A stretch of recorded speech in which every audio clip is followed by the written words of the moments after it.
And we're live. All right. Thank you, everybody out there in screen land, for joining us on the Goopplycast. I'm Matt Carter, your host today. With us is Matt Evans. Hi, Matt. Hello. And Roy Schlipinski. Hi, Roy. How's it going? Going good. So today, our first subject is going to be, drum roll, I already forgot. It was Epic Games, Epic right? Games See, update. that's how little I've been Yes. paying attention to Epic Games, is that I just completely forgot that's what we want to talk about. So, Roy, you were saying that you had some Epic information. Yeah, there hasn't been a whole lot of development in there, obviously. Um, Apple's pulled the developer tools are no longer, you can now no longer download Fortnite off the App Store if you previously purchased it. Epic's come out and they've said that they won't put out the new seasons on iOS because, they're big anti-Apple Apple right now. And on their webpage, they actually have kind of like an FAQ when it comes to Apple. Like, for instance, I only play on iOS devices. How can I regain access to Fortnite if I only play on iOS devices? And Epic's response to that is, make yourself heard. Use on social media, use the hashtag free Fortnite. All players should have a choice in payment providers and save up to 20%. Apple disagrees. And here's Epic's mistake with that. So Apple takes its 30% cut, and they want to save you up to 20%. If they could do their direct payments, which they want to do, they say that it's going to be 20% cheaper than what they would charge on iOS for the direct payments through Apple's App Store microtransactions. Mm-hmm. So Epic would take 10% and give customers essentially a 20% break. Since Apple is charging 30% right now, Yeah, I mean there's some, and still take a little bit of a cut. yeah. So there's a lot of math involved, but if we wanted to break it down to its most simplest form without really going through the math, if they're saving you, they're knocking 20% off, that means Epic is still getting what they would get through Apple plus some, because the 20% break is still more money coming into Epic than what they would get if Apple took their 30% cut. So Right. it's not like this 20% savings is making, or is, how do I want to word this? It's not like they're just taking away Apple's cut and then charging you what's left. They're still charging you more than what it would cost if Apple took their cut out. So say if they're charging you $30, Apple takes their 30% off of that. That's it's what, 30 cents or something like that. I don't even know if I'm doing math correct. Math on air is terrible, so that's okay. Yes. So that means that it would be like what, 29.70 or something like that. Even though that seems like a minuscule amount, you would still pay more to Epic, or Epic still gains more money out of it. So it has nothing to do with them trying to stand up against Apple being the big guy that's trying to charge 30%. They're like, hey, if we do the side payment and we bypass Apple's 30%, we'll charge them less, but we're still going to make more money because we don't have to get Apple cut. So make no mistake about it. It has nothing to do with them trying to stand up to Apple and help the player out. This is not helping the player out. I mean, yes, the player is paying less, but Epic's getting more. This is all about them getting more of the cuts. Right. And Previous. it's honestly taking away from Apple, which makes all these tools to support games and apps on the App Store. So like I feel like they're just using Apple, instead of, I agree that the cut is kind of strong and they should, kind of lower it. But still, I think Apple deserves a cut in it because they're using it to distribute it. And, they're abiding by Apple's, they're following Apple's puts out these developer tools and they put out terms and conditions for use of developing with them. Mhm. And if you're violating the tools, then that's it. It's I mean, I don't see where the lawsuit's going to go. Like, I really don't. Like, I don't see how just from my point of view and what I've read into it, I don't see how Apple or Epic Games is going to win versus Apple. I think So Apple is speaking of the lawsuit, Epic has recently filed a restraining order another one. against Apple in an effort to try to keep or try to get Fortnite back onto the App Store, at least while. Yeah, this whole lawsuit is just to get Fortnite back on the App Store until they complete their case to a judge for why they should be able to be on the App Store to begin with. And the judge said in the last restraining order that she's not going to enforce a restraining order, and if Epic wanted to return to the App Store, they should remove their in-app purchases.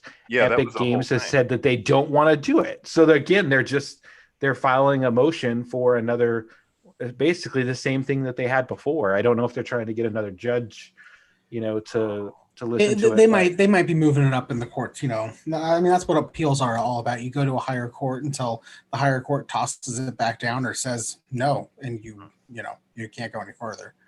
But I mean, I agree that it's super shady what Epic is doing, because like you were saying, Roy, they're doing it because they're making billions of dollars, however much, off of Fortnite, and Apple, their cash cow market, is taking 30% of every sale that they make. And if they can find a way to get around that through their own payment solution, then why wouldn't they? Because they can technically do it on Google, and the lawsuit is because they're claiming that that Apple won't let them, and it's not fair. Yeah, I mean, they agree to the terms and conditions. I mean, in my mind, that's completely cut and dry. But they're trying to show off, or they're trying to come off as high and mighty as, oh, we got to take Apple down. They're being so big and bad. But Epic just wants a bigger cut. Like they're not. And Apple, they're not lowering the price. Apple makes these developer tools, and they spend a lot of work into developing. Xcode is probably one of the most amazing development tools that I've ever used, and it's because Apple put so much work into it. You can develop Mac apps with it, you can develop iPad apps with it, you can develop iPhone apps with it, Apple Watch. Like, there's so much you could do, and there's simulators that you can run and everything, and Apple works so hard to build that software. And I feel like if the next option is that Apple starts charging for Xcode, and what are they going to charge? A yearly subscription? They kind of do charge for Xcode, because they do. They have a non-Apple device. Well, you can't get Xcode on a non-Apple device. You're right. You have to have a Apple device to do it, because that's what they yeah. That is. But I have Xcode on my Mac, and I didn't pay for Xcode. It was a free download. It's a free download. Yes, you have to use a Mac, but I mean, that's neither here nor there, because I mean, stick with me for a second. Sure. Yeah, Macs are expensive, and you got to buy a Mac in order to get Xcode. Blah blah blah. Yeah. You could technically get around that and emulate on a virtual machine Mac OS and run Xcode on that. I may or may not have done that before. In order to get some information about my Apple Watch, in order to get onto a developer preview way back before they had profiles.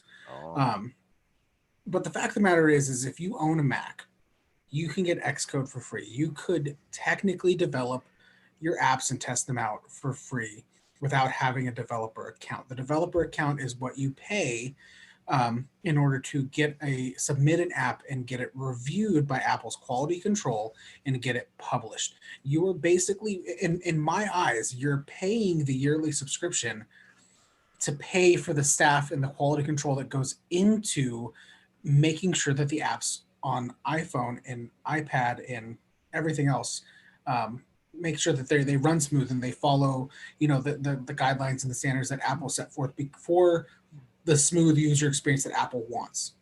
Apple has the walled garden because they feel that you should have a certain experience a certain way, and you pay a yearly subscription to be able to fund the departments that make sure that happens. And that's the way I see it. And I'm not saying that, all the money goes towards that. I'm sure the money gets funneled into other ways, but I mean, it all ties in together because it's all Apple. How do you break that apart into every little thing that Apple does with that money when in total they have the most profitable app store on mobile?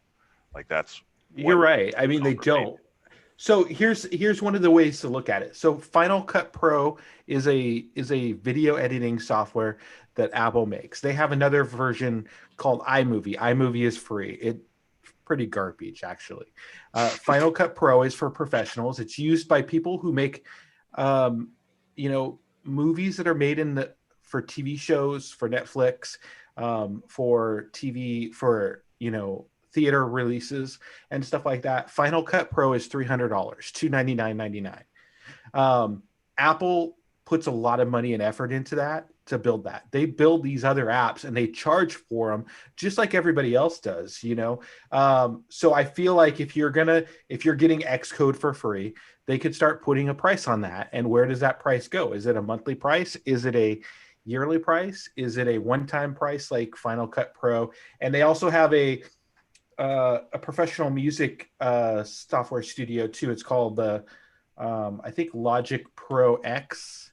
Yeah, that sounds right. Yeah, and it's eventually it's the same thing as Final Cut Pro, and then they have another version of Final Cut Pro called Motion that you can do video effects in as well, and they charge for all those apps. So if you look at Fortnite's Epic Games' battle here, they could start charging for for Xcode.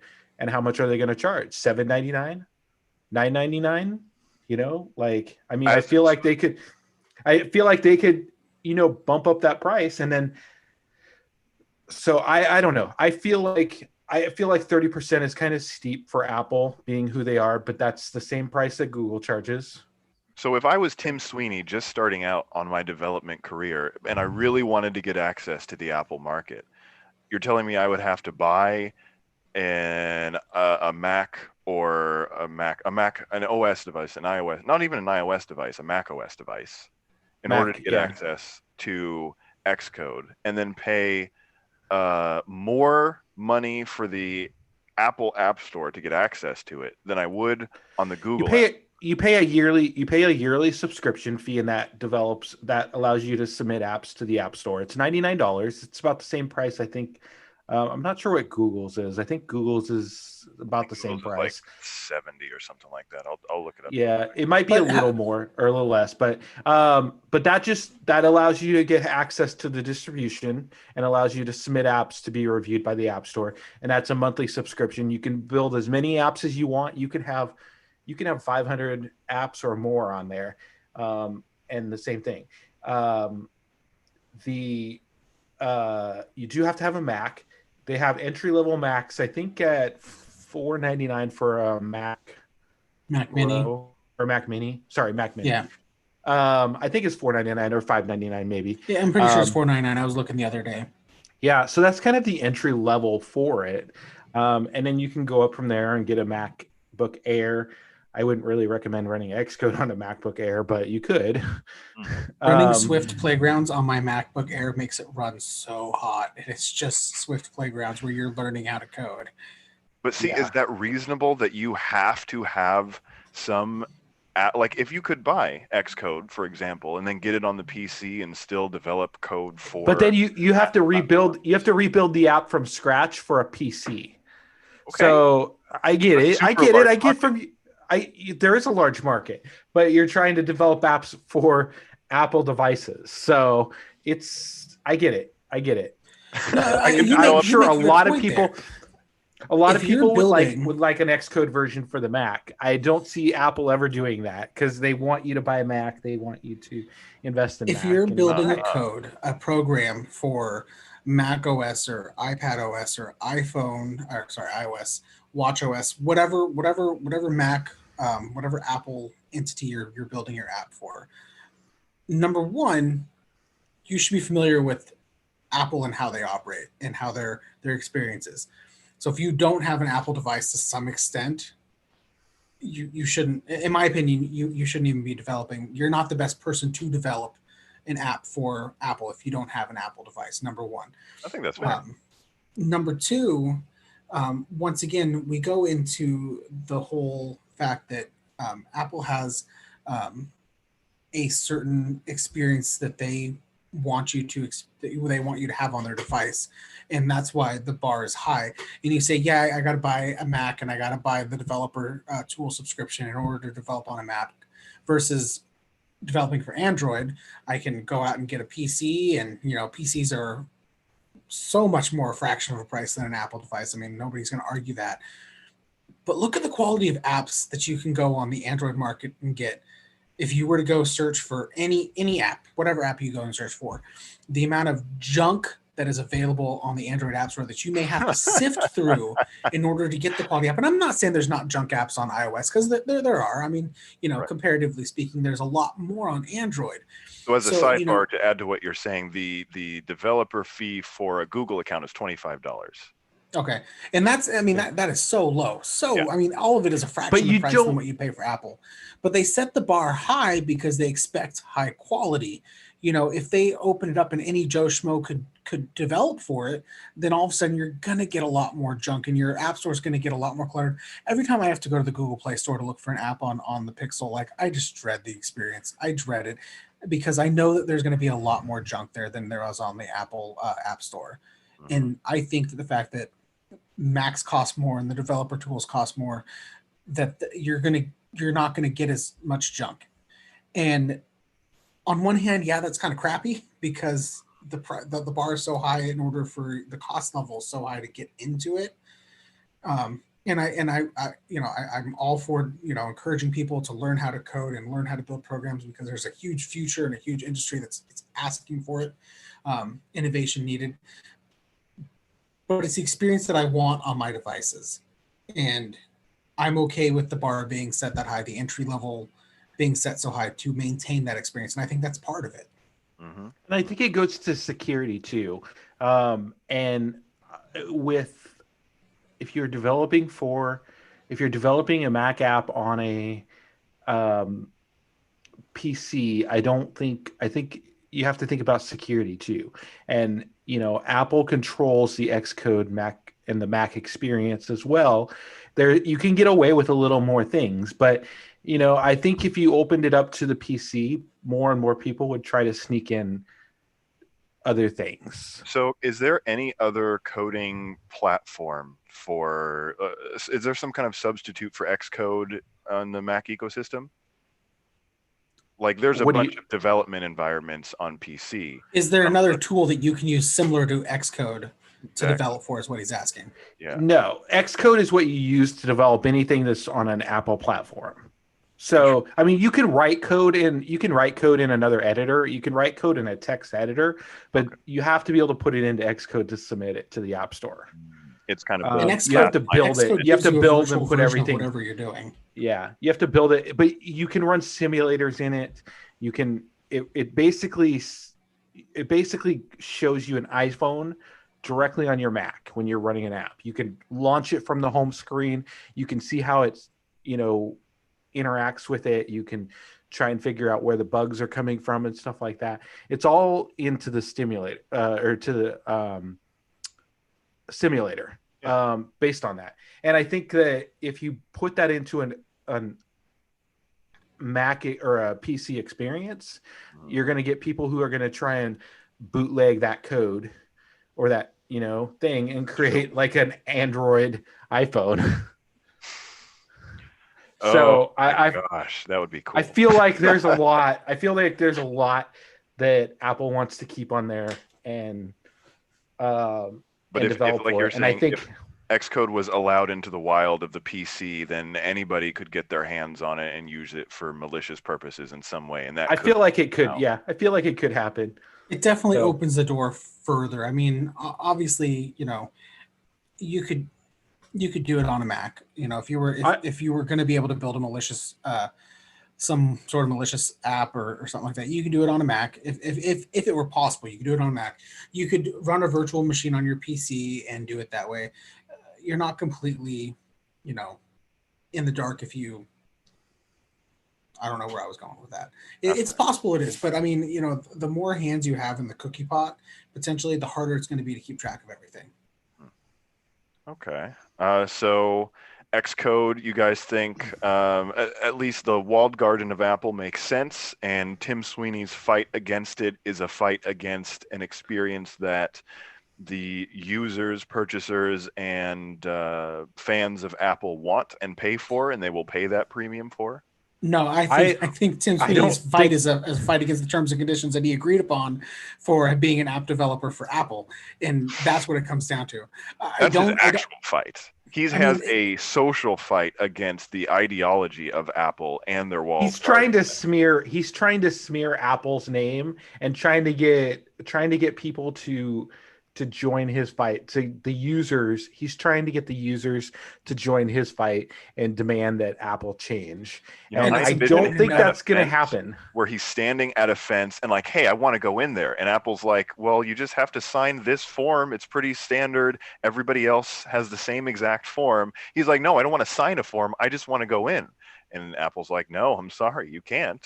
And then he You gets agree like, to the terms and condition. You follow the terms and conditions. exactly. Apple has said that they will welcome Fortnite and Epic Games back into the App Store if they follow the rules and conditions that are out there. Everybody else does it. There are many other developers out there that are Spotify has been outspoken about this. Facebook has been outspoken about this. Facebook has been trying to get things into the App Store forever, and they keep getting stopped as well. They tried to put in recently a little text in there that said Apple is collecting a 30% charge for this in-app purchase, ooh, and Apple said no. It got rejected, and no. Facebook ended up had to take it out and then resubmit it. There are a lot of developers out there that try to put these things in there. And one of the other things that developers have done in the past is because Apple has opened up subscription services and free trials, like, a lot of times they can misrepresent the free trial and give you a 1 week free trial, and then after that you're paying $49.99 a year or $9.99 a week or stuff like that. They want it. The rules of the App Store say that it has to be clearly indicated on the page what you're subscribing to, and that it will start. And developers have often tried to squeeze that in there and try and get you to sign up for the free trial, and then get you locked into that cycle. And the part of Apple's agreement is that you have to submit your app for verification, and they look through it and check all the code and stuff. And they check the code, and they check the subscriptions and make sure that it falls within their guidelines, essentially, of that. If Fortnite wanted to get around Apple's in-app purchases, they could. I mean, if you could, if they charge an extra 30% and then say not even that. I mean, how many? Go to the website. Good question. That's it right there. Go to the website and buy whatever microtransaction you're going to. Yes, it's a little bit more cumbersome, but you can go to Netflix and subscribe for Netflix without going through the App Store, and Apple doesn't get their cut, and you can use it on iOS devices. Tim Sweeney has a complaint about that one of the reasons that he thinks that side loading on Android, so downloading the Fortnite app on their website and then installing it not via the Play Store, he says that that's not a viable option because Google puts up a bunch of barriers for side loading. And then even if they did something like, go to the website to buy our coins or whatever their currency is, he said that he needs to basically trick people into buying digital currency or DLC of some kind the second they think they might want to purchase it. Otherwise, they'll just decide to not do it and go off, and they'll lose them. So maybe he should make a better game. I mean, hey. I mean, what it comes down to is if you have a product that people want, okay, because what you just described me is nothing more than sleaze car salesman tactics, okay? If you have a product that people want, it shouldn't matter whether they need to make a snap judgment decision. Now, I understand the logic, and I mean, there's a reason that grocery stores put all that crap up at the registers because they want you to make an impulse decision. Yep. I understand the tactic, and that's what your in-app purchases are for. Yes, Apple's going to take the 30% cut, but you know what? You could easily social media platform advertising campaign or whatever you want to do, say, hey, you could buy this in the app, or you can go to our website and you can have a 20% you can't put discount. That in the app. No, you can't put that in the app. Can't put that in the app. But But they could do a social media campaign about it. Here's what I think like they they're should doing do for the anti-Apple campaign, which seems to be working decently, I guess. Except for they're trying to paint themselves as the good guys, and this literally has nothing about saving the good guys, but they're violating everything the rules. About getting themselves a little bit bigger cut. And that's all it is. Like I said, if they were to deduct the 30% that Apple takes and charge you that, I could be like, you know what? Good for you. Good crusade. But they're charging you more than what it would be if you took that 30% Apple cut off, because they just want a bigger cut without charging you more on the app. I think that what Tim Sweeney and them should do is, if they want to fight this fight, their best bet is to do it. And Apple will probably never hire me after I say this, but what Epic Games should do, remove the in-app purchases from the App Store, include the in-app purchases, and resubmit their app to the App Store. Charge an extra 30% on Android or on iOS devices than what you would do on Android. Put a big social media campaign out there and blast it out there on their website like they're doing. If you want a cheaper experience, sign up on our website. Or go buy it go get an Android phone. Or get an Android phone. And then you have to side load it to your device. But I mean, if they did that, and they said, hey, we as a business have to stay profitable. We're developing the content and we need to stay in business. I mean, this is a business. We're not giving anything away for free. That's the whole point of in-app purchases. We need to stay profitable. In order for us to stay profitable and give Apple the 30% cut, we have to charge you 30% more on iOS devices, because that's Apple's thing. I think that as a user, not that I play Fortnite, but as a user, as a person who could play Fortnite, I can understand that campaign a little bit more, and that would get me to hate Apple a little bit more, because they're playing by Apple's rules. They're following the terms and conditions. They have a leg to stand on at that point. Right now, I look at it, and I'm not. Once again, I think that the 30% is a pretty high price to pay for an in-app purchase, but they all agreed upon that when they signed up for the developer account. And I'm sorry, you agreed upon it. Be mad about it. Be vocal about it. But you can't sit there and be like, Apple's in the wrong here. No, Apple's not in the wrong. You agreed to it. So I have one more question before we move on. So Apple charges 30% for their fee for their app store. So does Google. So do all the consoles. I think the Humble store might charge like somewhere around 20. And then one other platform, I can't remember, charges something really low. But I think even grocery stores charge like 30%. I think that's, or at least not grocery stores, but retailers that sell video games charge 30%. So like GameStop probably, and like Best Buy.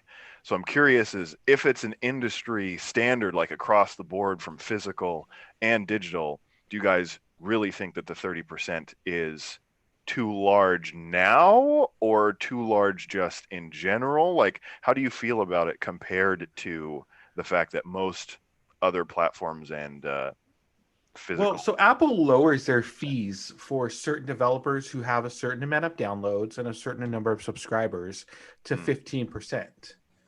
I feel like Apple could drop it 20%, and then maybe 15% for the people that are currently on that plan. I think that Apple could still make a lot of money as a $1 trillion company at 20%.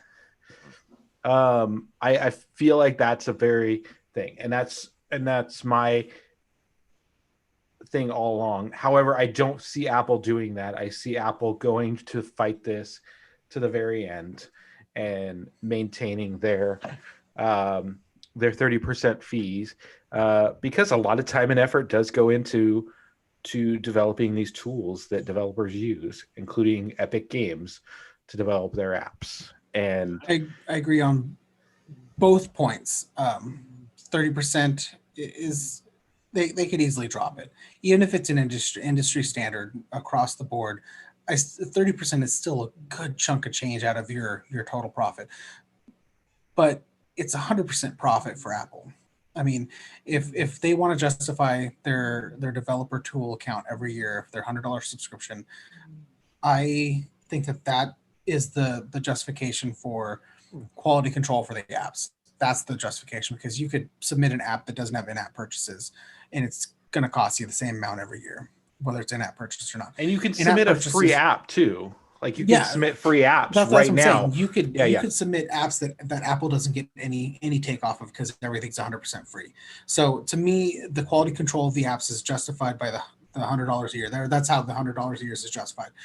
The 30% is nothing more than, in my opinion, Apple's finder's fee, for it being on Apple's App Store. And yeah, they're okay. We have server maintenance, blah blah blah, but it's 100% profit for Apple. It's 100% profit for Apple. It doesn't matter if it's 30% or 20%. It's 100% profit for Apple, and they have nothing but money to gain in either case. Um, if it's an industry standard at 30%, and they want to be like, hey guys, we're only going to charge you 20%. Do you know how many more people would be willing to develop for Apple versus other platforms at that point? It would be pretty attractive, that's for sure. And that's one of the think it will things be. that I appreciate about the Epic Apple fight, is that it opens up, this conversation about, is 30% where we should be at as an industry, like a gaming and a tech industry right now? Is 30% something that's fair? And I think the last point I'll just make on this is that I think that it's ultimately going to come down. I feel like it's going to come down to a Supreme Court ruling on the Epic Game battle. I think it's going to go all the way up. I don't see Apple backing down. I don't see Epic Games backing down at this point. And I believe there could be some, Congress and the Senate could step in and, make some decisions on this as well, because they've always, a lot of people have, claimed that Apple is a monopoly, and, I mean, People don't like think, monopolies, though I did I learn think that, monopolies I are think that, I think that there could be a set standard for all platforms, developing digital platforms that do this. And I think that could happen, in Congress, and the Senate, and that might be what happens here in the US. So I do know that I want to say, don't quote me on this, but I want to say that I read that some other places Apple has to reduce their fees in their app stores. I was scrolling through it on social media, so if I find it, I'll tweet it out or put a link in the description on this. But I think that China or somewhere might have mandated that Apple drop their fee of what they're collecting or whatnot. And then they're also being investigated, I believe, for antitrust practices or something in Europe right now. And it's very convenient that Epic launched their this lawsuit as another At the same time. Yeah. So we'll see. Yeah. All right. In that case, we will move on to Nvidia's announcement of their new Ampere processor, and their new line, their new 30 series of graphics cards, which are unbelievably juicy. They had a presentation, I believe, on September 2nd, where they showed off what the cards look like, and they had some social media influencers come in and play on their new graphics card on an 8K TV with like all the bells and whistles, like ray tracing and all the background technology that the GPUs can pull out now. And everybody was like impressed and surprised, and it looks super buttery. And then after that, basically all the other major hardware partners announced their cards as well. So you got Asus, EVGA, Gigabyte, PNY, Zotac. They all have cards that are going to be coming out in September and October. So they're releasing the RTX 3070, 3080, and 3090. And I'm not 100% sure on like the differences between the 10, the 20, and the 30 series. But the crazy thing is that the low-end card, so the RTX 3070, is like more powerful and cheaper than the best card of the last generation. So what's the cost? What's the cost for the entry level? So the previous card was the I believe it was RTX 2080 Ti, and that was a card that was like $1,500 or something like that. It was crazy. And then the GTX, the RTX 3070 is only $500. And it's better than the top of the line that they just announced. Better than the top of the line card that they just announced. More CUDA cores, which don't even ask me what that does. I believe it helps in rendering graphics to the screen. 8 GB of RAM and GDDR6 RAM, so fast RAM. So why put out a better card for a more expensive price point? What's the You mean a better So card at a cheaper price at point? a cheaper price point. yeah? So So I think from what I've been reading online is that people consider the last generation, so the 20 series of cards, as like a beta test for this generation because it's so far above the last generation. It's like, why even release the 20 series at all? It's vastly superior. And the last card, the RTX 2080, the super card, the Ti, was supposed to be heralded as like the best card that Nvidia has ever made, and it was so difficult for them to make it. But it's getting trounced by the 3070. I watched a video, the like Hitler reacts meme. Have you guys seen that? Where he's like pounding on the table and he's like yelling in German. mm, Oh, Yes. okay. So it's basically someone gives Hitler bad news, and it's from this movie. And then he's screaming and yelling, and there are people outside, and some of them start crying because Hitler is so angry.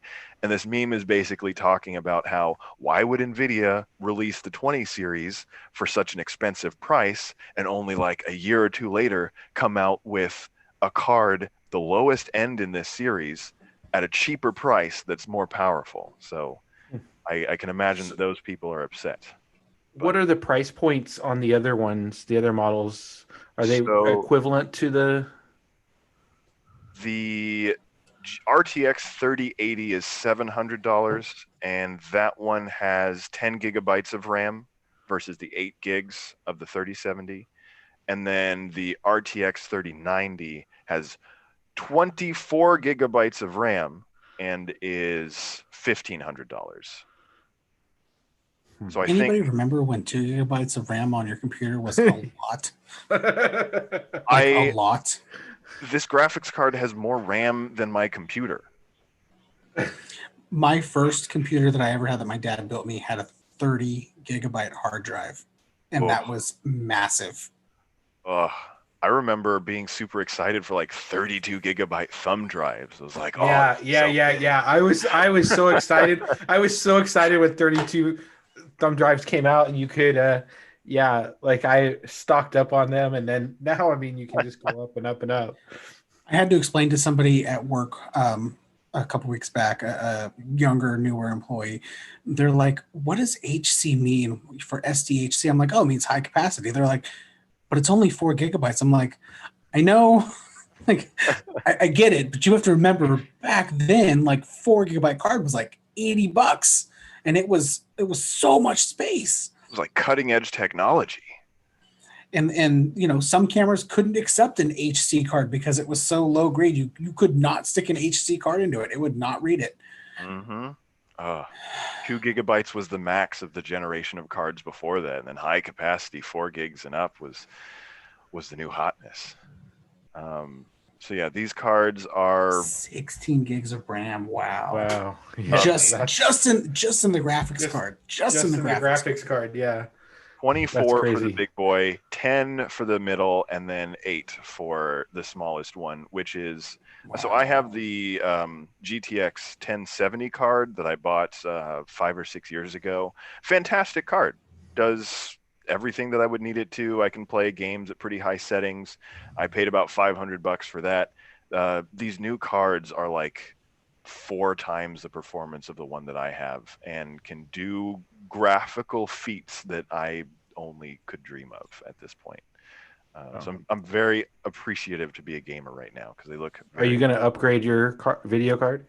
Ah, The He's thinking question. about it. I am He's like, thinking about it. So I've heard that these are going to be hard to get around release. When do they come out? So let me double check here. I believe the 3090 comes out on September 17th, and then the 3080 and the 3070 come out a little bit later. I think the 3070 ships in October sometime. I don't believe there's a release date for that one yet, but that's the last card. And And I'm they have, guessing limited availability because of COVID. because of COVID, exactly. Human malware, as I've heard it called. I love that. Excuse me. So the 3080 comes out on the 17th of this month. The 90 comes out on the 24th, and then the 3070 sometime in October.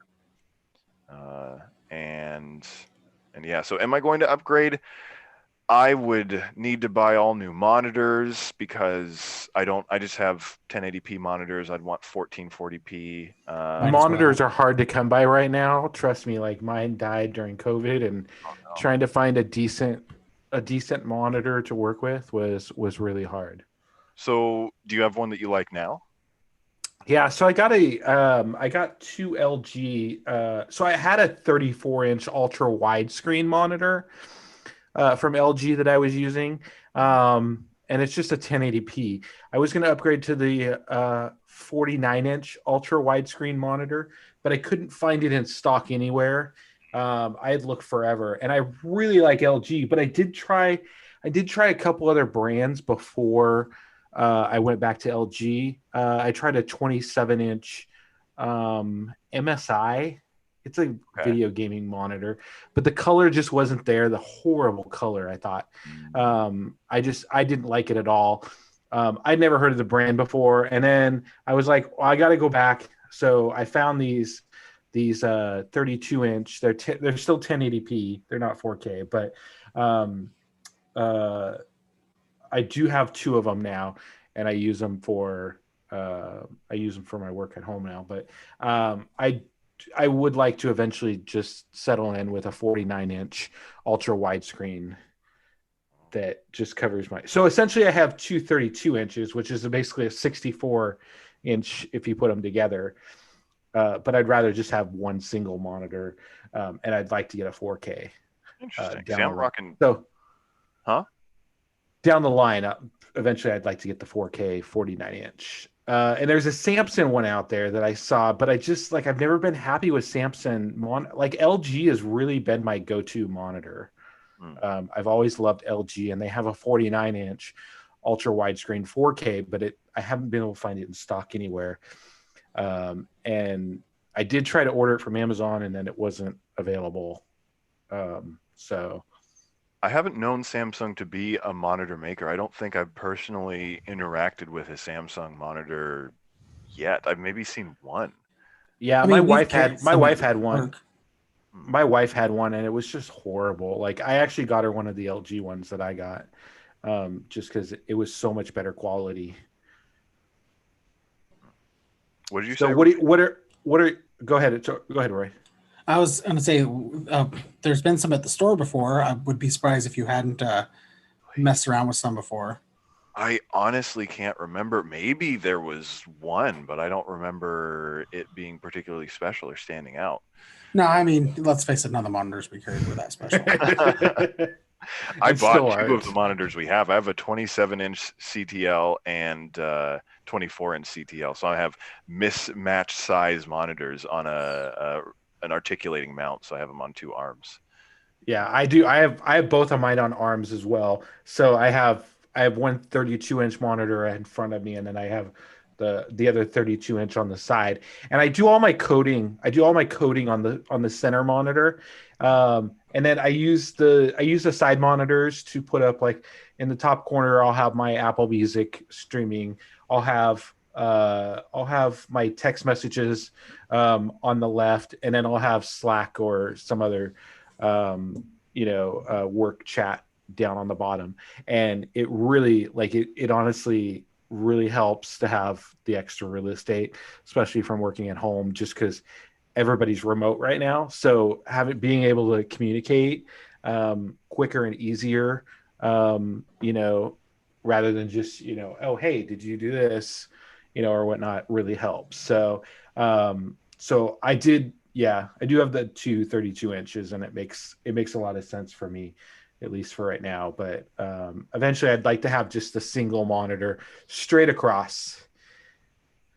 You don't do the twist the monitor in portrait I mode? can do it on mine. And I do it sometimes because doing code is sometimes nicer that way.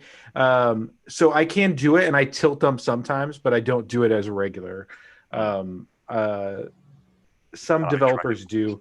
Some developers do, just because reading code that way is a lot easier. I like to have the code monitor right in front of me, and then sometimes I'll run debugging software or something on the side monitor. But yeah. So yeah, and then Roy, you just have your single laptop, right? You don't do you have your PC anymore still, or? I haven't. I actually, because I have not used it in forever. It is now broken down, and I've actually taken the desk out of my room for the time being to give us some more space in the room. Nice. Because that's where I had it set up. It was in our bedroom. Yeah. So Roy bought my wife's old MacBook Air. See, I need to find I a made MacBook Air. I made him a killer deal on it. Oh, really? What did I sell it for? $100, right? $100. $100. It's an early 2014 model. It's in fact right now it's running the developer preview of Big Sur, so it's still currently being supported by Apple.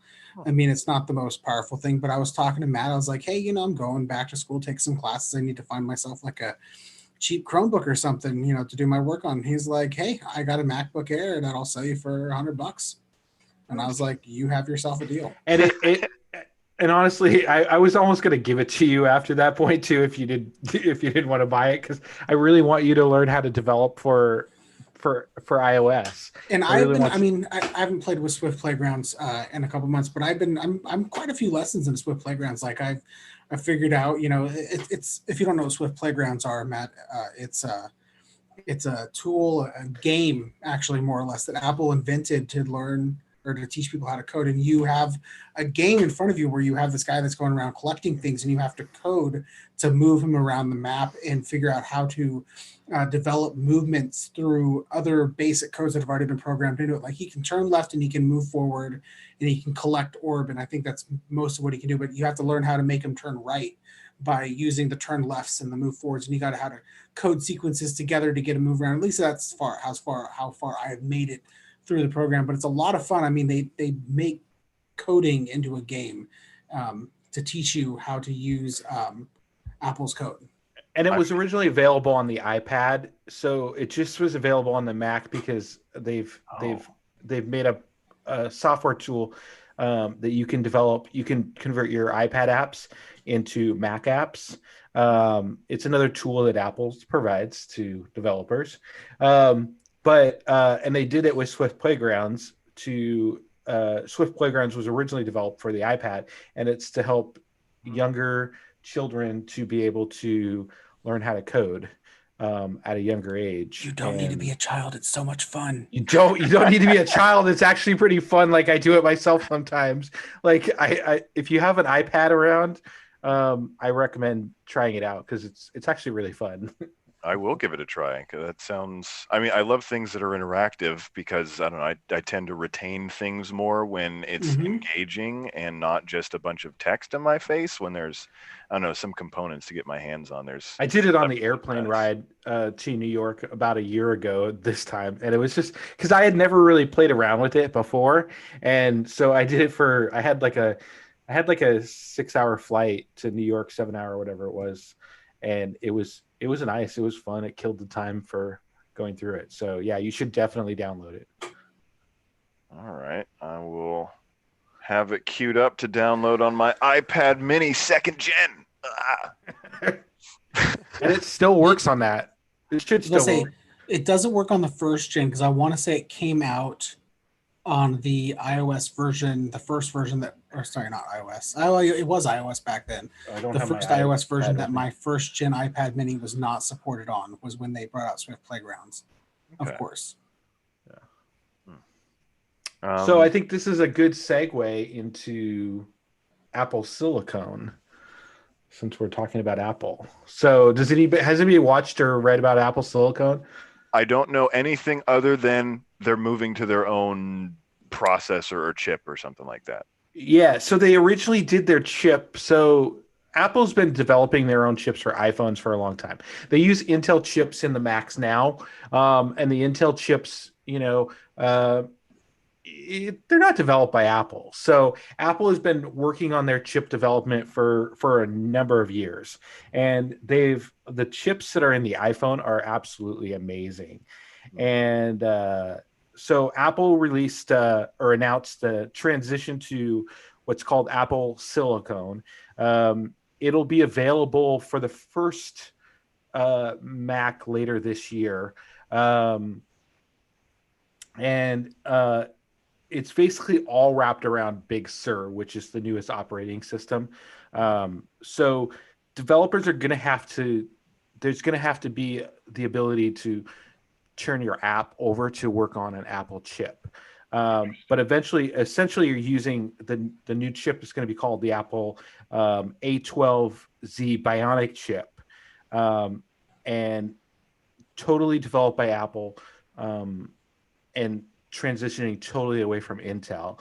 And I think that's the name. That's the like naming designation that they use for their mobile chips. Yes, it is. Okay. Yeah. So I think it's the Apple 12. The iPhone 11 has the Apple 12. I want to say it's just not a. I think it's not a Z chip. So yeah. So Apple's been working on this for a while. It's been decades in the making. Essentially, it's the same chip that's in the Apple Watch. It's in the iPhone. It's in the iPad. It's a chip that they've worked on, essentially developing on smaller platforms before they bring it to the Mac, because obviously the Mac is a power horse, and needs to be able to process and function at a pro level. So Big Sur will basically be the transitioning point for Apple Silicone chips. And eventually again, it's being built into Apple's Xcode 12 with native compilers and everything and stuff like that. So you'll be able to compile your app into Apple Silicone devices, and it'll probably take about 2 days for you to convert your app over.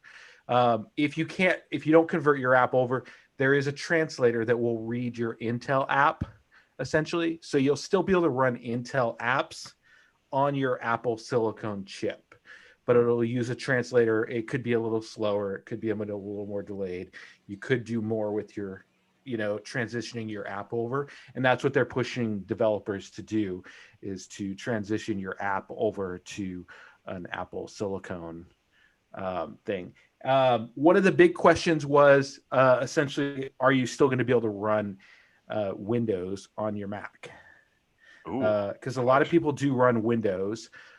Some people like, I had a friend that bought a Mac and pretty much loaded Windows on it and never used anything else, because he loved the way Apple products looked, but he liked running Windows. Wow. I know, totally crazy. Best of both worlds, I guess. I guess it is. And there's some people out there that do that. And so I've seen it. I've seen people running Windows on Apple devices. So you will be able to do it. Parallels is one of the big software developers that allow you to convert and run Windows on a Mac. And they are working on the ability to do that as well.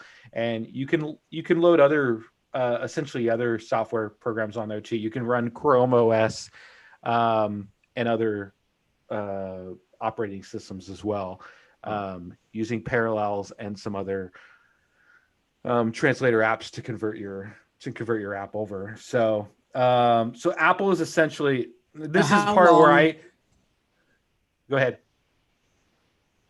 I was going to say, Apple put a time frame on how long they expected the best of both worlds, should we say, to last before everything needs to be 100% just Apple made chips. And I want to say it was what, 3 years they would continue to support apps that did Intel chips or something like that.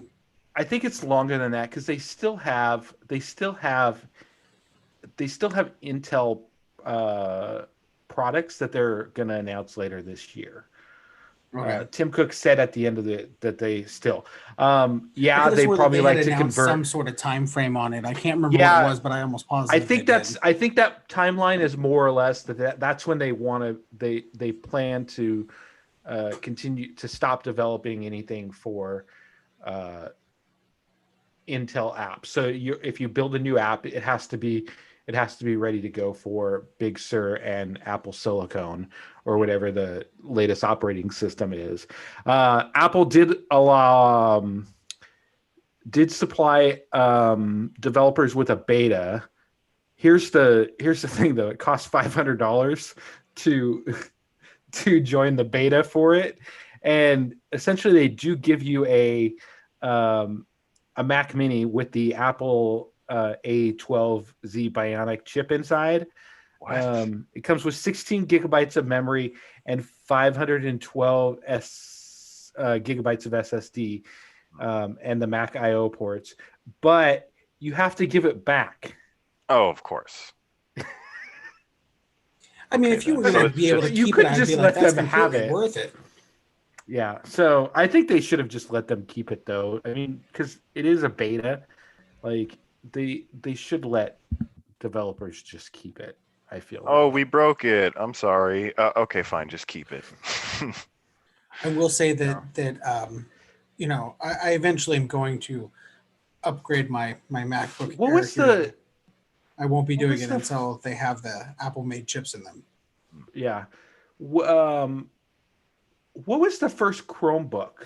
Wasn't there a first? What was the first Chromebook called? Wow.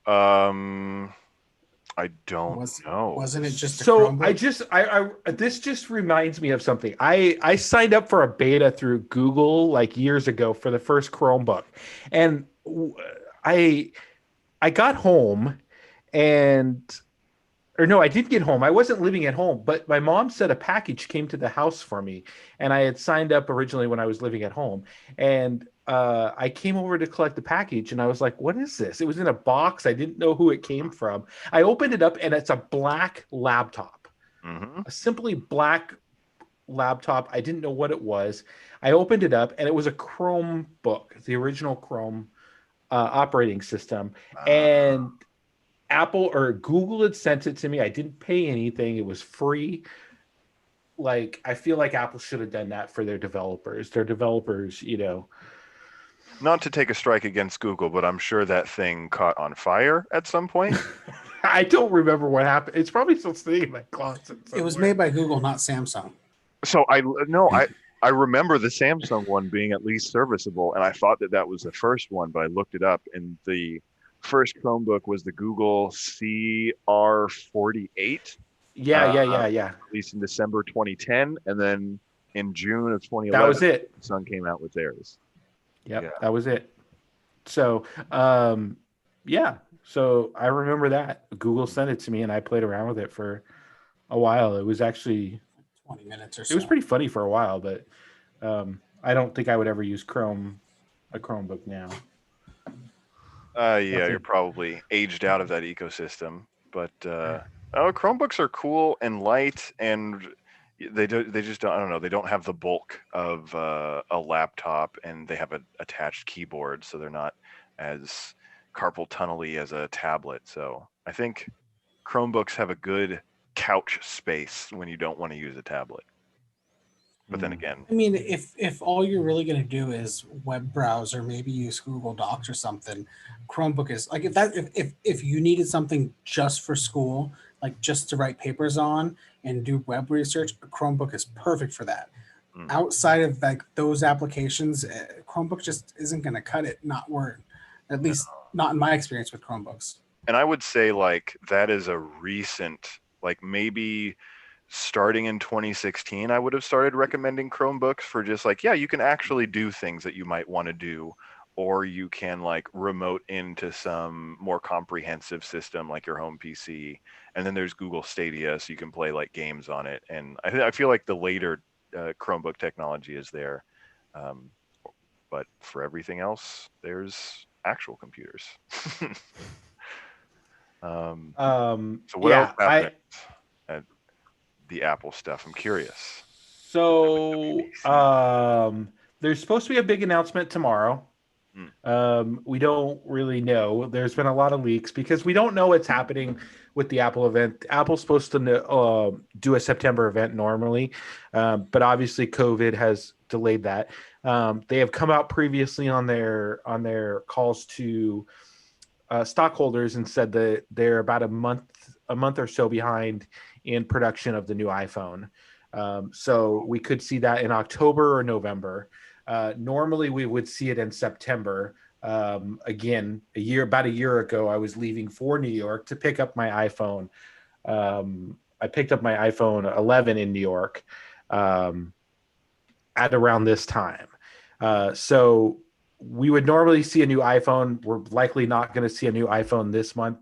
I think we could see possibly an iPhone launch next month, and then another one in November.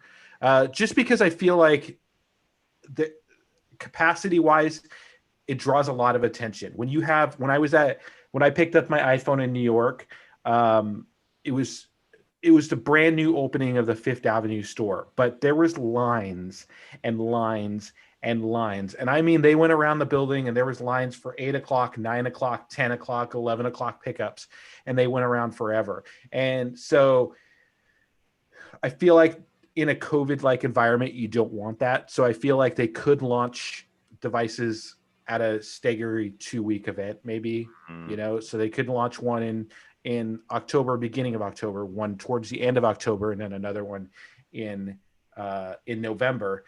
And that would, basically be their launch event, because I think obviously COVID has changed the way we do events now. True. I don't know that we're going to see a keynote event. Just from what I've read, I think it could just be a video that they pop up going over the features and stuff, kind of similar to what they did with WWDC, because WWDC this year was pretty much all recorded and then presented live, on a streaming. But this year, a lot of the rumors have been that there's going to be an announcement tomorrow around 9 or 10 o'clock in the morning, and it will be publicly on the Apple website. It's rumored to launch the Apple Watches and some new iPads possibly, and then maybe the announcement of when we might see public software updates for iOS 14. And then there's rumored of possibly another event in later in September or early October that would be the announcements of the iPhones. I'd seen a rumor somewhere that says that, obviously a rumor that when the iPhones are closer to the iPhone launch, will probably be there will be an iOS 14.1 release at that point. Yeah. So I mean, How long have they been on iOS 14 now? 14's not out. We've been testing it all summer long. It came out June 22nd, I want to say, or something like that. I think so. Yeah, it came out on WWDC, which I think was the end of June. And we're on beta 7 right now on both the watch and iOS. And I think that's a pretty safe assumption to say that this will probably be the final beta. We're on 1-week betas right now. We were on 2-week betas prior to that. So I think that this will probably be the final beta, and that the next one will probably be the Golden Master. Wouldn't surprise me at the least if we find out tomorrow when the release date of iOS 14 is, and they release the Golden Master tomorrow. Yeah, so they essentially usually release the Golden Master about a week before the final announcement of that way, so developers can get their apps submitted, make sure that they work on iOS 14, make sure they don't crash, and then integrate the new APIs or any features that they want to add that was released for iOS 14. So I think, again, yeah, we'll probably see that. and then like Roy said, another software update for iOS 14.1 for the iPhone 12 or 11s, whatever they're calling Whatever it. it's called. Are you still rocking your iPhone, Matt? No, the battery now doesn't last hardly at all. So I switched back to having 2 Samsung devices that I carry. Roy got the battery warning on his phone too, that it needs to be replaced. It is not doing well. Like I have a battery case on my phone, like the Apple battery case, and it eats through the battery case pretty quickly. My battery case is sitting at I can't even tell, but it's in the red, and I've only been using this phone since full charge for like a few hours. Oof. I had another iPhone. Did I show you guys what happened to it when I sat on it while driving in the car? No. Did it bend? It did bend, and then the battery expanded, and then it ballooned up, separated the back plate from the screen, and now I just have basically. How long were you sitting on it for? 20 minutes. You should take that to Apple. Was it an iPhone 6? It was. Was that the one with like the That was soft? Yeah. That was the That's the bend one. gate You can send in you can submit a claim right now and get if you have an Apple serial number for it, you can get $60 or $70 for an Apple settlement right now. All right. Because they slowed your phone down. Yeah. Mm-hmm. So I've had this phone for a year almost, and I'm at a 95% battery capacity. So I'm still within a good range. I just checked it. Is that a My battery capacity? So at 80%, you're recommended to replace your battery. 81%. 81%, because that's what I'm at, and it says service. And it says, important battery message. Take your phone to an Apple tech to have them fix it. You should take your phone to an Apple tech and have them fix it. I'm not doing that. I'm not spending $100 for a new battery. It does say my battery's health is significantly degraded. You should really, yeah. Oh my gosh! It is still running at peak performance capability. It hasn't given me the option to turn that off yet, which is I think great. that's at 80%. It'll start slowing down your device at 80%. So it's giving you the warning ahead of time, and then once you hit 80% or below, it'll start slowing you down, and then you have the option of actually not throttling it. And yeah. So well, Matt, I feel sorry about your iPhone. It was unfortunate because I was digging it. I was starting to get used to how Maps worked, and I'm sorry. And Yelp and all that, and then she died. You should get an iPhone SE. That would require probably paying more money than I'm willing to pay for an iPhone right now. But I've thought about it. The new ones have like colors that I'm actually interested in. I have Metro a pink PCS is giving one away SE. for like. What'd you say, Roy? I said I have a pink first generation SE. Pink is the only color of iPhone that I've owned, man. Metro is giving away a free. I don't know. What are you on? Are you on T-Mobile or? I'm on T-Mobile.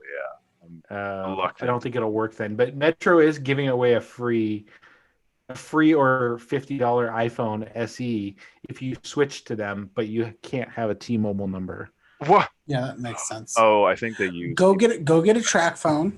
Go get a track phone. Yeah, go get it. Go get a track phone or a Cricket number for a month, and then take it over there and then transfer your All you have to do is have a SIM number and pay the activation fees and stuff, and then and then once you get the unlock code for it, then you can you don't even need an unlock code because it's on Metro, so should be able to put your on T-Mobile SIM card. So that's a way to bypass everything. Yeah. Get a Cricket line for 1 month. You don't even need to buy a phone. Just go in and buy a SIM card with a phone number on it, and then wait a month, and then transfer it to Metro, and then get your I'll look into this. I'll see what I'll see what the steps are. The iPhone SE though is actually a pretty decent phone. Like honestly, the It's specs got the and innards of the everything. iPhone 11. Yeah, like I I like the mean, screen. I mean, the you don't screen. get the 3 cameras, but You don't even get the 2 cameras. you don't. Yeah, you don't get. Yeah, you Just get one a camera. single camera. You get one camera and a lot of software, But you do for get Touch it, ID. Okay. which is really nice in a COVID environment. Because when you're in store Yeah. trying to pay for something with Apple Pay and you have to put in your passcode every time. If you're not like anybody else and you have like a 20-digit passcode like Matt of alphanumeric, by the way. I have to have an alphanumeric passcode, and so it's horrible. Good Lord. Yeah, so I have to sit there and type in my passcode. I'm sitting there while I'm trying to get Why don't you just use your watch? I don't know. I Because really the use watch my- is so much easier. You double click it and you're good to go. Yeah. Well, but I guess the Apple Pay drive-thru's a doesn't lot work. easier because I can do it. Yeah, so I guess it would work in the stores, but in the drive-thru, I don't want to reach my hand into the drive-thru window to pay for something. Then you have that So- awkward interaction where they take that handheld device and then they lean out and then They lean out the handheld device and then I lean out my device so we meet at the thing. But they have like a long stick pole that they do it on. So it's funny because the fairies have just implemented this too because they don't want to touch cards anymore. So they have this long like baseball bat and it's got this old like magnetic strip card reader. It's not even a chip reader. It doesn't do Apple Pay or anything, but it's like this baseball bat type thing, and it's duct just taped on the end so that it's just duct taped. You're right. It is duct taped on the end, and and that's how they get away from upgrading their software. Bless COVID for like resetting all the ways that we have to like pay and interact with our like phones and cards and technology and stuff. I've seen some pretty awesome ingenuity. And I think it's I don't remember if we talked about this last time, but it's advanced mobile payment a lot. I feel like people have gotten on board a lot quicker than they might have if COVID hadn't come around. Kroger just announced that they are going to introduce Apple Pay. I don't know if it's available, but I think QFC. So this is true. QFC is piloting it for Kroger. If you go into a QFC store, you can use your mobile payment option now. Only the QFCs. You don't have to pilot that. You just do it. It's easy. Yeah, other retailers have been it's just doing it for a switch. long time. They have they have the right pen pads for it. It's literally just like, oh, we're just going to turn this on and make this possible. They have to make sure that it works with their deep dive analytics. Oh, okay. That is so that they know where you live and everything, and they know where you. Well, that's all done through the rewards card. Well, but sometimes people who don't have rewards cards don't. I mean, they have to know the history on them, and the way they track it is through that. So. Oh, that's interesting. Yeah, if they don't, but I don't know if Kroger tracks credit card numbers or like last four digits or anything like that. Yeah, they do. They track it. They track everything that you do. When you go into your store and you swipe that card, they know how many times you've swiped that card in the last month and where it's come from. So I didn't think about how that would interact with the surrogate numbers that mobile payment platforms offer. And think about that. It's interesting. Yeah. But so anyways, it was funny though. I was in I was coming back from work and I was taking a lift from the ferry and just talking about post-covert environments. This guy had literally taped up his whole back seat. So you know how cop cars have basically, like a metal frame in the back. I felt like I was in a cop car, but like cheesy cop car, because he had pretty much clear taped his whole back seat so that there's tape running from either side, and it's just like I mean it was that makes my skin crawl because I can't imagine all this stuff would get stuck on the tape, and like the process of doing it would be chaos. Oh my God. And I was like, and I just was like, how much work did you spend doing this? And how much tape did you Mm. waste, like, and go through to make this? And I was like, and I was like, it just, and then he wasn't wearing a mask, you know, and I'm like, it's just like, I'm Priorities. like, you did all this so you didn't have to wear a mask, you know, like, I'm like, but yeah, like you said, creative ways that people are getting by with COVID environments. Very true. So, Well, guys, we've hit the 1 hour mark. This is usually where we sign off. Was there anything else anyone wanted to bring up? I'd share my Star Oh, Wars. yeah. You So I said went that to you go ahead. Sorry. I went to Portland today, and there's this Portland, Oregon. So for people listening on the podcast, you won't hear this, but I'm holding up a Millennium Falcon from Star Wars, and it's essentially like a toy box. You can open it up and store toys inside of it, but essentially, I'm going to hang it in my office back here from the ceiling. And then Matt came up with the idea of putting in, or one of you guys, I don't remember who, It was came Matt. up with the idea. Matt came up with the idea of putting in some TIE I said fighters. TIE fighters. TIE fighters, You're yeah. like, nah. And then Death I Star. wanted to get a Death Star and then put get a little blue light, the tractor beam, tractor it back in. But yeah, so I think I'm gonna hang it back here. But if you're in Portland, Washington Square Mall has a mom and pop Star Wars store, and it's really cool. Like, they don't just have Star Wars; they have some other things from like It and Back to the Future, I think, and some other things. But it's called the Star Wars store. It's in Washington Square Mall. You should check it out. I'll leave it in the show notes. Awesome. So free And plug for them. did you buy any pops? I didn't. Okay. I had spent $300 the day before, and convincing my wife that I needed this was, I think, hard enough. So there was a Darth Vader that I was gonna get, and she said, "Oh, it probably would have only been like $5 or $10 because I got this for $25." Okay. So that's a pretty decent price for it. It's a You good know? plastic to dollar ratio, I feel like. Yeah. So I got a C-3PO last time.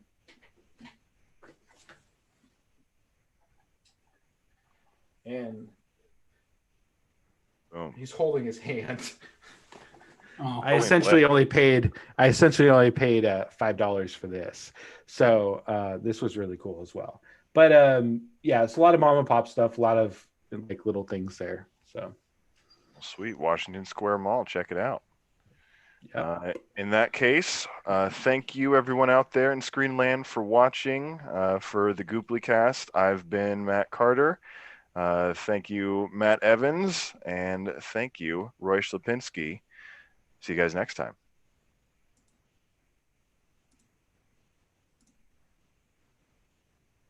All right, and we're clear.